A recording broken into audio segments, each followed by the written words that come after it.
Good morning, everyone, and welcome to the One Pot Wonder. We're in session 8 of class 4, so we're just a little over halfway through this session, and it's gone really fast. Just before we get started today, we have a big thank you to all our sponsors and our volunteers, which is the CIP grant, which is a community initiative program. They are contributing with a grant to help us provide this wonderful program. We also have the Not Be Friendship Association, which is kind of our forefront support in making sure that we can provide this to our community. We also have the Creekside Community Church, which is offering their kitchen again to us. And we have the Pukani Child and Family Services as volunteers are coming in faithfully to provide support to do our bags and deliveries, and a big shout out, thank you to them. And we have various volunteers that also are coming in to provide just helping with bags and delivery, and we're very appreciative of everybody's help. We have the food center, of course, who are diligent with us each week and helping us to any supplies that they can offer to offset our program, which is a great partnership, and we enjoy working with all of you. So a big thank you. So we're going to get started. Today is, we've got a little extra going on today because we're doing a beef stew, and we're making homemade biscuits as well. So Roseanne Smith is going to come in, and she's going to teach you how to do the biscuits. So first we're going to get this stew on the go and get it started, and then we'll jump right into getting the biscuits done. So we're going to get started, and we're just going to do some pre-prep to get things rolling, and we'll be right back. So in your recipe, you'll notice that it's the recipe is for baking your stew. You do not have to do that. I'm going to do stovetop stew today, and so we're gonna just brown our meat. And so in your recipe, it calls for a little bit of oil, but because the meat has its own juices and its own fat, I'm not going to use any oil today, but you certainly can if you want to. This is a non-stick pan as well, so it will, your meat, my meat won't stick, but just kind of monitor. If it does start to stick, you can use a little bit of water if you don't have any oil, just to kind of loosen it up. And then we're gonna take about a tablespoon of flour and just sprinkle it all over the top of your meat until all of your meat is completely covered in your flour. I'm gonna use this for that ones.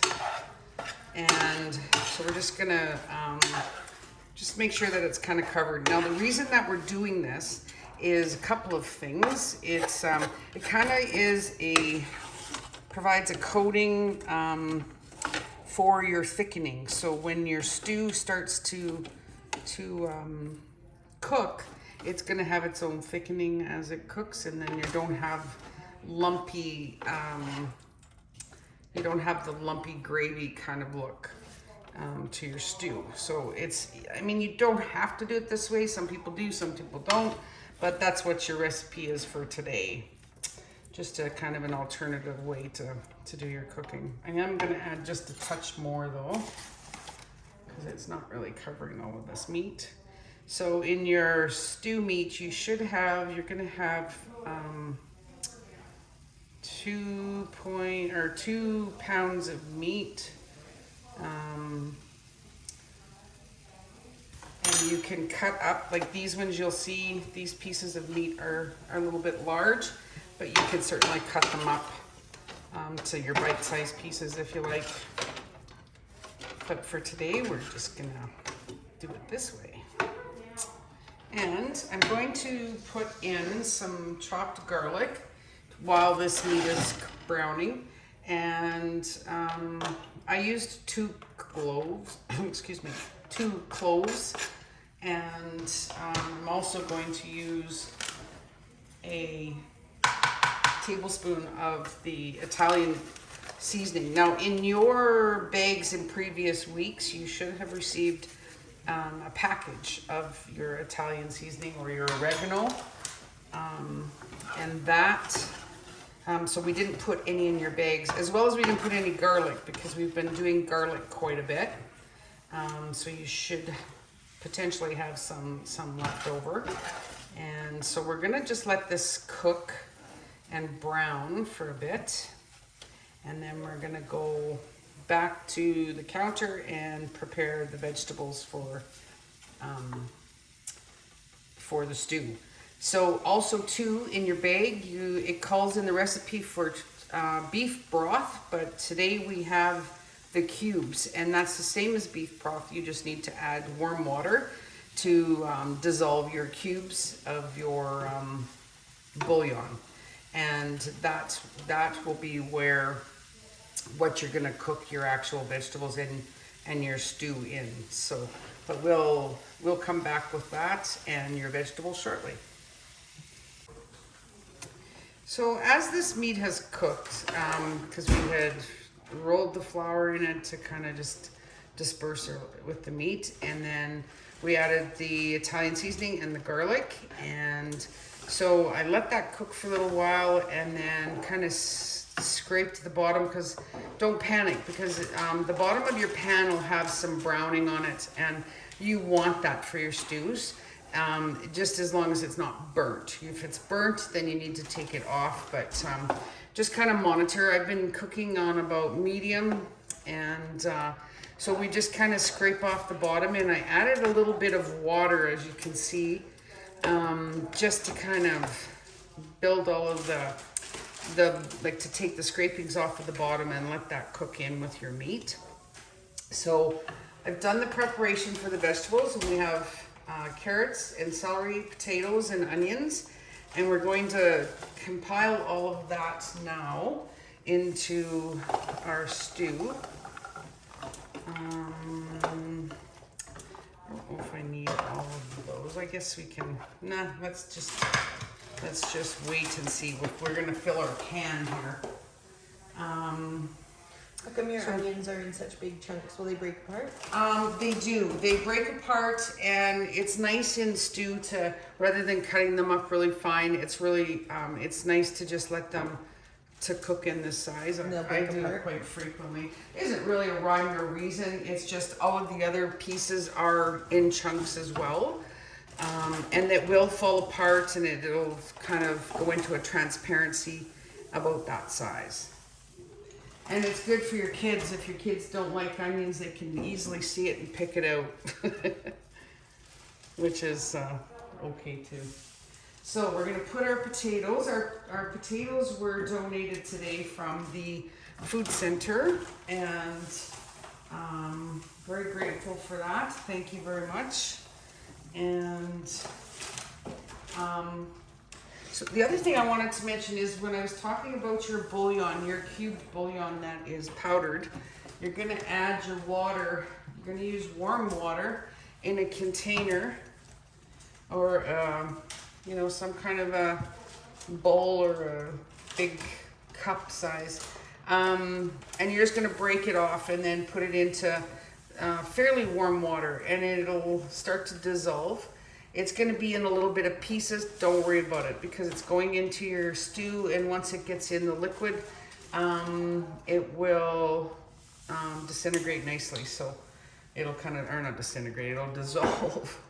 But for today, I had some leftover bouillon, liquid bouillon. So I'm going to use this up for today, but it's the same thing that you have, except I'm in liquid and you have powder. So I think actually I'll do it this way. I'll put this in my water, and so on the back of your bouillon, whether it's liquid or in the box, it'll tell you how much bouillon to use. I just judge it by taste. Always by taste. Terry just wings it. I just wing it, yes.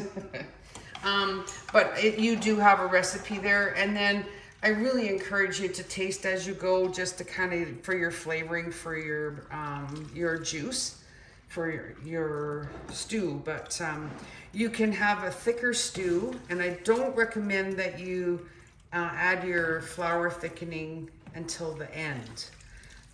This is purely for cooking in your liquids, and because you want to keep this as much liquid as you possibly can, so that it's kind of almost like a heavy soup, really. And then once it's cooked, then you can add some further thickening you can use cornstarch or you can use your flour. And so we're just gonna let this cook. I recommend at least 45 minutes of cooking time, probably closer to an hour if you have it. If you don't have it, you can just wait till it's all cooked, your potatoes and carrots. I like to cook it just a little longer because then it adds that much more flavoring as well, and it gives it a little bit of a softer potato and carrots. So we're gonna let this cook for now, and we will be back. So we'd like to take the opportunity to have Roseanne join us to do some biscuits for us today. So I'm gonna let her take it away, and I will monitor the stew. Hi everyone. So we are going to do shortcake biscuits today. And you have your recipe in your bag, and we're just gonna get started here.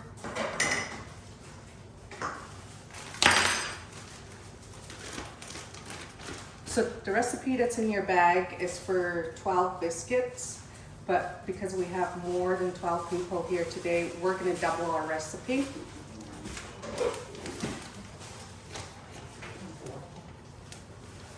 And it calls for 2 cups of flour, but we're gonna do 4.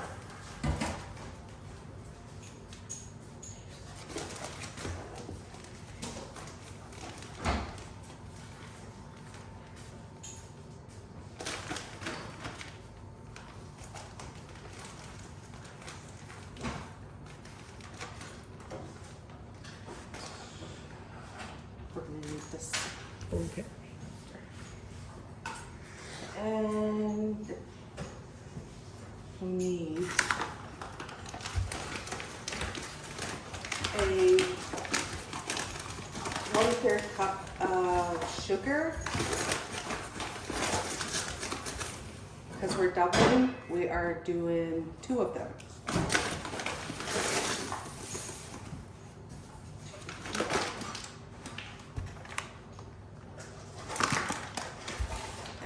And 3.5 teaspoons of baking powder. Our recipe calls for 3.5 teaspoons of baking powder, but we have these in your bags. It's baking powder, and because we're doubling ours, the bag calls for 4 cups of flour to one of these bags. So if you're going to follow your recipe in your bags, you would just use half of the baking powder that's in your bags.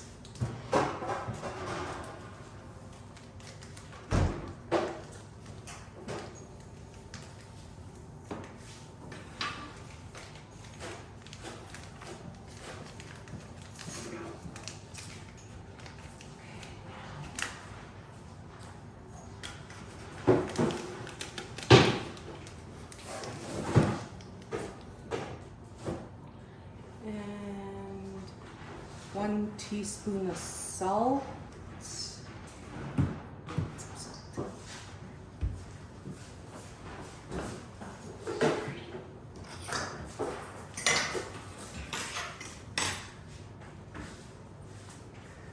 So, because we're doubling, we are going to use 2 teaspoons of salt.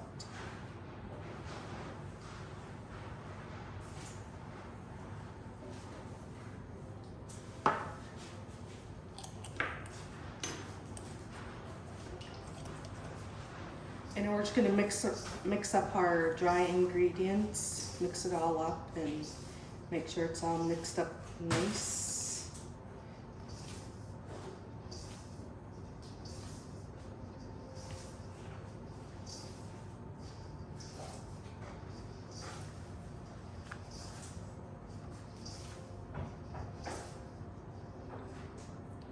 And then we're going to take our shortening, and your recipe calls for half a cup of shortening, but because we're doubling it, we're using 1 cup.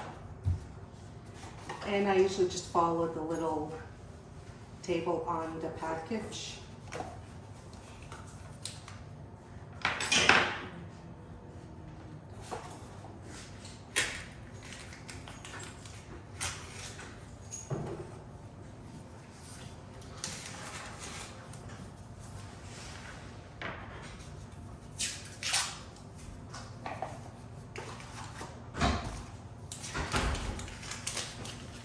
Do you want your Crisco cold or hot? You probably want to use your Crisco at room temperature. Only because we need to break it up. If you have a pastry cutter, that would work faster. If not, you can use a fork and just blend it in with your flour. It works nice and easy, and we're going to keep on doing this until it is all blended up into your flour. You don't want to leave any chunks of the Crisco in here. We want to try and get broken up as much as possible.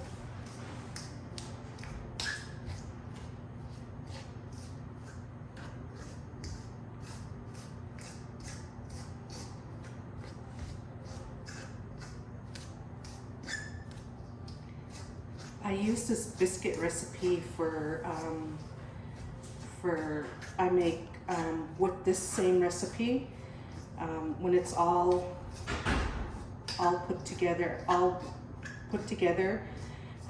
Instead of making biscuits with it, I would roll it out, use a rolling pin, roll it out, mix up some butter, cinnamon, and sugar, mix it all together, and then butter it over your crust there, and roll it up, and you have cinnamon rolls, and they taste really good. I also use this recipe to do homemade pizza, and I just do the same thing, the same way. Roll it out, put it on your cookie sheet, roll it all out, and put your pizza toppings on. The kids love that. Could you add shredded cheese when you cook it in the oven? Yes, you can also do put your ingredients all together right now, and once you're done cutting your pastry, your Crisco into your flour, you can add shredded cheese in at this stage. Okay. And you can make cheese biscuits. Yeah. Lots of things that you can do with this recipe, with this biscuit recipe. Okay, looks like we have it all. This is what it's going to look like once it's all cut into your flour. And then we're going to add your milk. Your recipe calls for 1 cup. We're using 2 cups. And you don't want to add your milk in all at once. You want to add a little bit of your milk and then stir it in. Stir it in.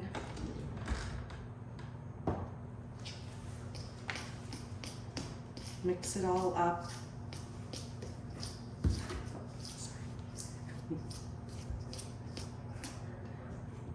Add just a little bit at a time.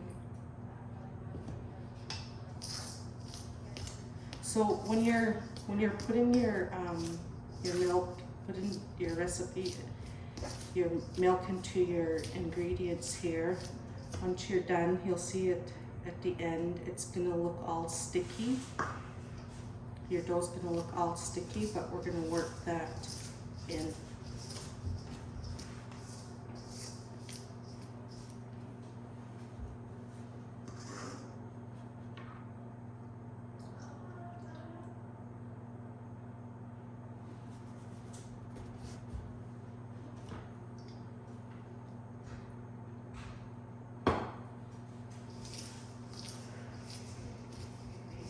And if you make a whole bunch, can you store them in the freezer? If you make a whole bunch and you're not gonna use all of it, yes, you can stick it in the freezer.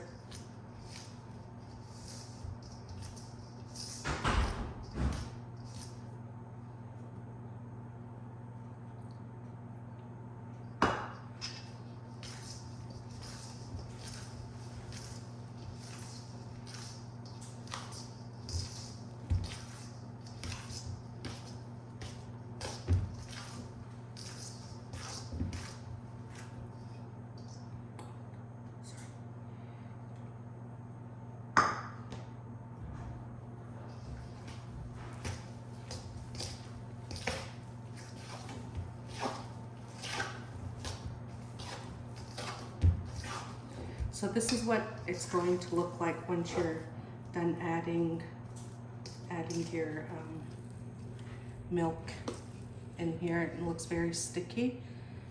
So we're going to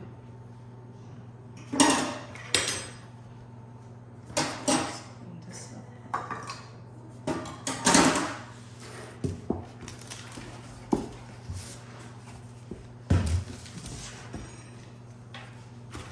We're going to take some flour and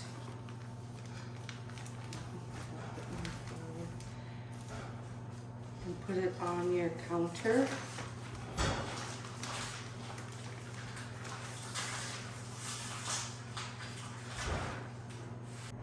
Okay, we want enough flour spread out on your countertop, and then you take your dough and just sprinkle some flour on the top of your dough to get it all around. Pat it down a bit, and then we're going to start kneading it back and forth until it gets nice and soft, until your dough's no more sticky, and just keep on going back and forth. Usually about 8 times I would knead it back and forth.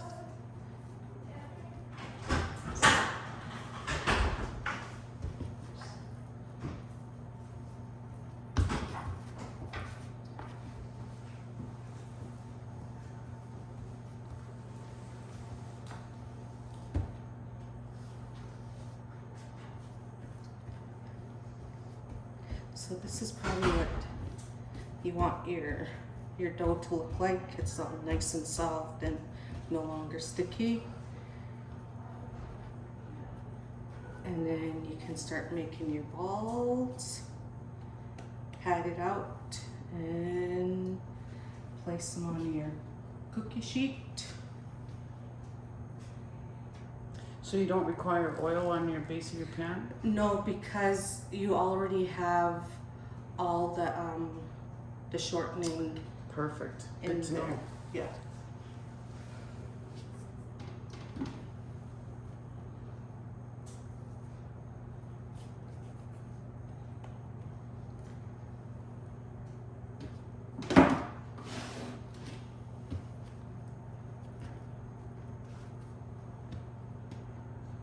Okay, so this is what our biscuits look like, and we're gonna stick them in the oven, preheated oven at 425, and I'll go into the oven for 14 to 16 minutes. I would start checking them at 10 minutes to see if you want them a lighter golden brown before it's golden brown, or So we've had this stew cooking for about, I would say about 45 minutes, and it's pretty much ready to go. But you can see that like I've added quite a bit of juice so that it kind of is quite soupy, and I added some extra bouillon as well. And as I said before, if you just kind of go by, you know, take a teaspoon and just taste it to see to your preference. I haven't added any salt and pepper yet, but that's kind of a personal choice if you'd like to add that. But what I would like to do is to show you how to thicken the stew, so that if you don't want that soupy, you want more of a gravy base for your stew. And so I have about 3/4 of a cup of flour. You just need any kind of container, a glass container, something that's gonna close the lid, that's not gonna pop off on you. And so, and I have cold water, and I'm going to put about a full cup to 1/3 of water, and I'm going to put the lid on tight, and then I'm just shaking it. If you have a gravy container that you use, that's exactly what this concept is. But you just want to give it a good shake so that your flour isn't lumpy. You can use cornstarch as well. Cornstarch doesn't leave your liquid doesn't leave it really thick like for your gravy. It's just kind of a, and then I'm not going to put all of this in. I'm just going to put a little bit in at a time to kind of see how much it does thicken up, and it will thicken up pretty quickly.